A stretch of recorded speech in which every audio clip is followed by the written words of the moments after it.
So first of all, please make sure you've read this question and you know exactly what it's about and what we need to do. First thing I would recommend doing is to define a random variable, let's call it capital X. So the machine produces cylindrical rods. I'm going to say let capital X, because we tend to use capital letters for random variables, be the diameter of a randomly chosen rod. Then we can say X has the following distribution. Normally, because we've been told it's normal, with a mean of 1, and then the next number I need to write is the variance. And the variance is the square of the standard deviation. So now we've defined our random variable, let's answer the questions. Part A, find the probability that randomly chosen rod will be satisfactory.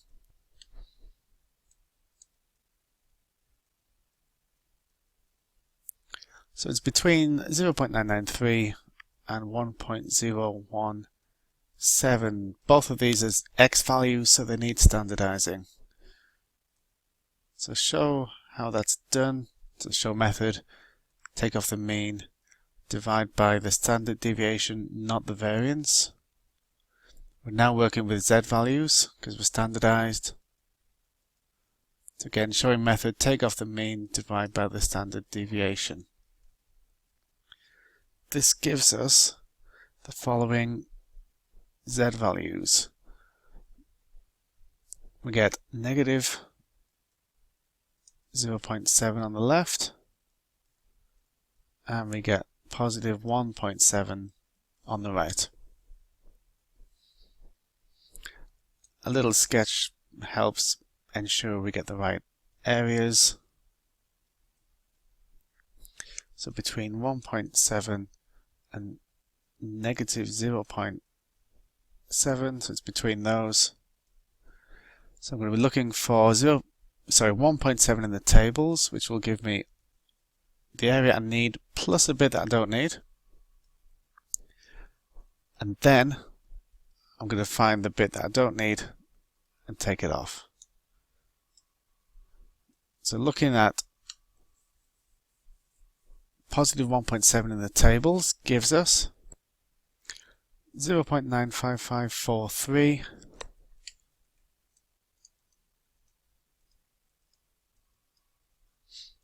and then I'm going to take off this little area here that we don't want.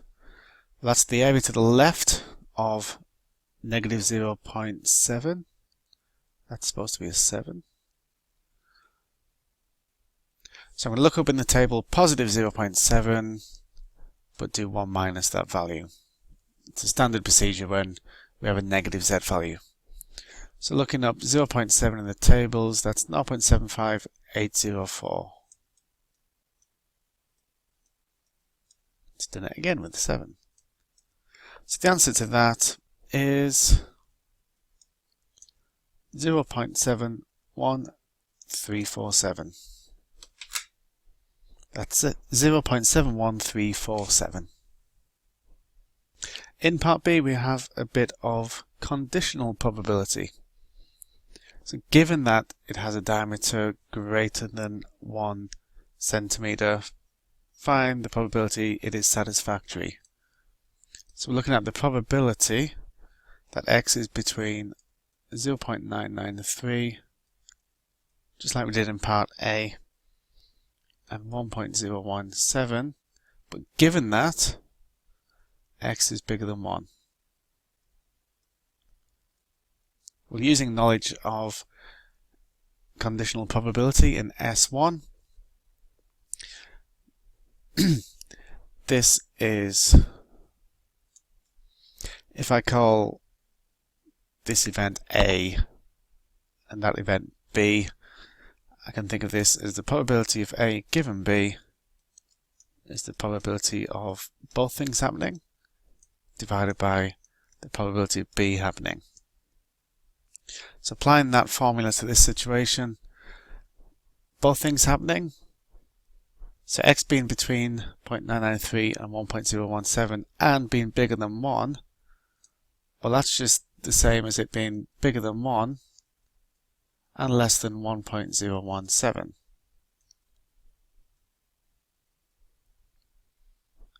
So that's the intersection of both events happening.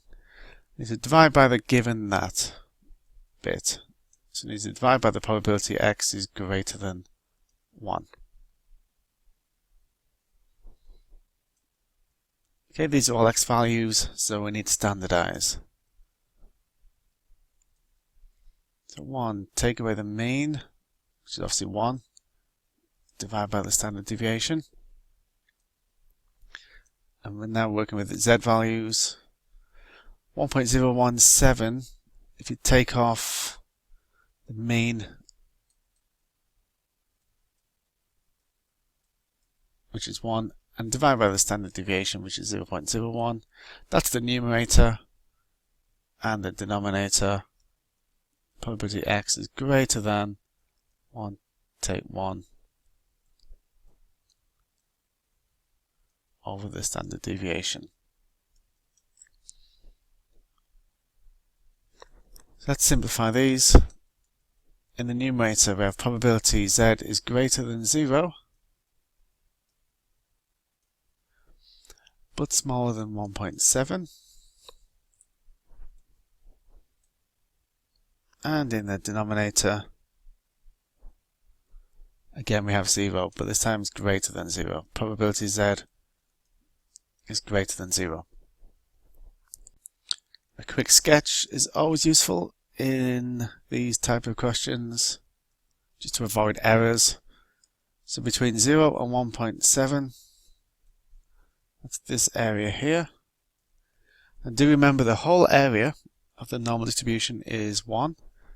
So when we chop it down the middle, this unshaded area here is 0.5. So straight away I can write down the denominator. The probability z is greater than 0. Well, that's the whole of the right hand side of the bell curve, so that's a half. In the numerator we have the area between 0 and 1.7. If I look up 1.7 in the tables, it'll give me everything to the left of 1.7. So I'm going to need to subtract a half from the value that the tables give me. So a z value of 1.7 is 0.95543.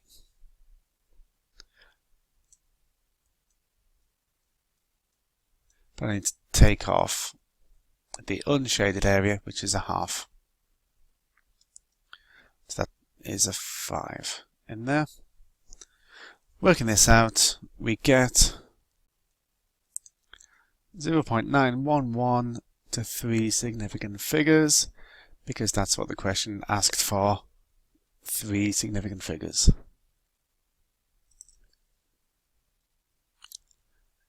In part C, we're working with the cross-sectional areas of the rods.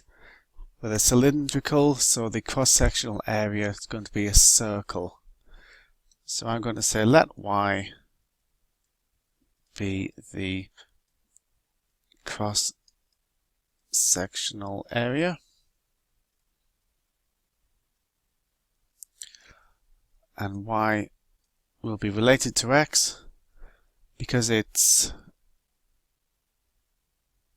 the area of a circle. It's going to be pi times the radius squared. Well, x is the diameter, so we need to half x, square it and times it by pi. So we get pi x squared over 4. We need to find the mean value of the cross-sectional areas. So we're trying to find E of y. Since we have a link between x and y, it makes sense to now replace y with an expression involving x. And the following is true for any random variable. If we're finding E of a constant times a function of x, then the constant can come out the front.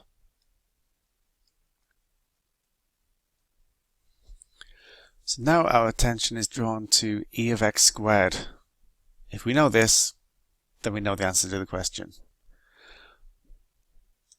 There is a formula for variance of x, which involves e of x squared. This is true not just for discrete random variables, but also for continuous random variables too.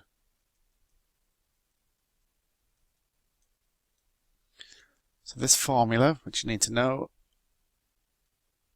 we can use this because we know the variance of x. In this question, the variance of x is 0.01 squared. We're trying to work out e of x squared. And e of x, which is the mean of x, is 1. And to square the mean, obviously that's still 1. So rearranging this, we get e of x squared is 0.01 squared add 1. So that's 1.0001. Now we know e of x squared, we can answer the question. So the expected value of y, which is the mean value of the cross-sectional areas, is pi by 4 multiplied by e of x squared, so that multiplied by 1.0001, which to three significant figures is 0.785. It's an area of centimeters squared.